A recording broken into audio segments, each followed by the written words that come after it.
welcome to OVERDRIVE. I'm Shireen Bhan. We're going to start the show with news from Nissan. The company has been very slowly building its presence in India, courtesy the Micra and Sunny, both made in India cars. It's also been trying to strengthen its dealer and service network. It's now hoping to get a bite of the MPV market with its latest offering, the Nissan Evalia. What's it all about? Take a look. It's not very often that I'm out reviewing a vehicle that's as big, or in this case, even bigger than I am, but that is the case today. This is the Evalia. It's Nissan's third made in India offering after the Micra and the Sunny, and it's targeted squarely at the likes of the Innova and the Xylo in the MPV segment. Of course, Nissan would rather we call this an urban class utility vehicle, but forget what it's called. Let's take a drive and find out what it's all about.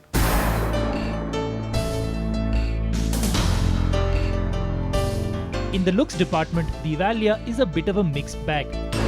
The front end is well styled and quite pleasing to look at, with the chrome banded grille and narrow headlamps that swoop backwards and upwards towards the front cab. In fact, if you look at the front half, with its large teardrop windows in isolation, it is visible that Nissan's engineers have put a lot of thought into that part of the vehicle. But when you look at the Evalia in profile, it feels disjointed. Like two separate teams worked on the front and back half of the MPV and married it all together at the end of the line. Unlike other vehicles in the segment, the sliding rear doors, narrow rear glass areas and flat-out boxy rear end makes the Evalia look like a utility van, something that will give many buyers second thoughts. The tiny 14-inch wheels dwarfed by the muscular wheel arches, only adding to the visual dissonance. The interior continues with the utilitarian theme and hard-touch plastics that we've seen on Nissan's other made-for-India offerings, the Micra and Sunny. The light grey dash and beige upholstery liven up a cabin that's filled with useful storage spaces, cubby holes, cup holders, and even dining trays for passengers in the second row. That bench seat can easily accommodate 3 adults thanks to the Evalia's flat floor, and the sliding doors offer easy access to the third row. Legroom there is on par for the segment, but you do get significantly more headroom, and in an odd move, it's the third row that also gets the rear cooler. The Evalia's trump card, however, is its boot.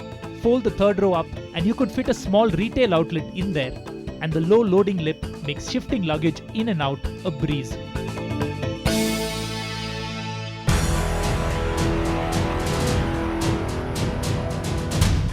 Though it doesn't look it, the Evalia is actually shorter than both the Ertiga and Innova, with an overall length of just 4.4 meters.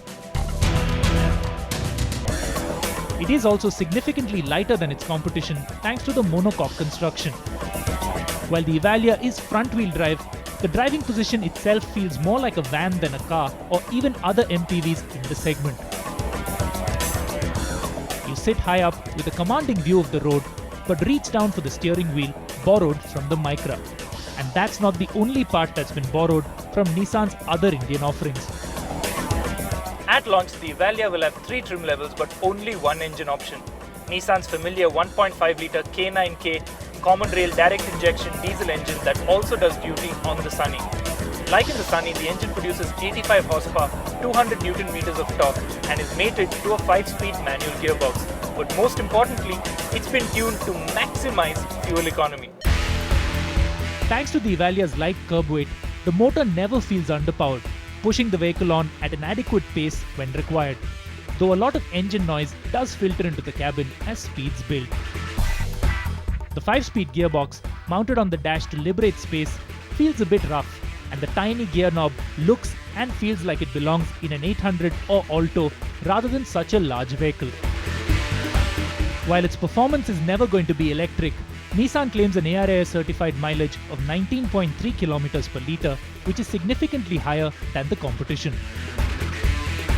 I've driven the Evalia through a mix of wide, flat highways and tight, twisty mountain roads, and through it all the ride quality has been pretty good.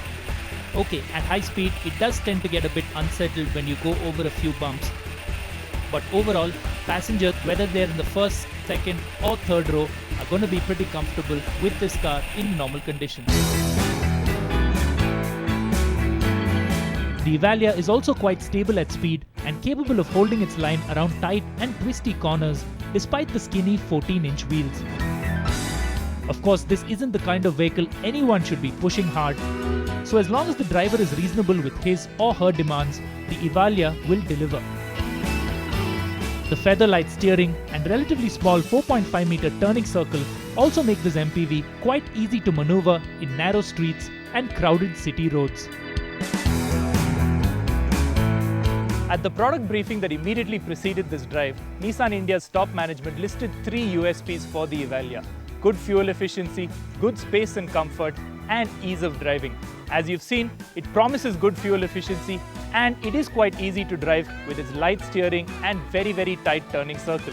There is a lot of space and comfort on offer, perhaps even at the cost of some premium features.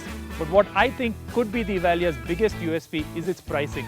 If Nissan gets that right, this product promises to be a winner.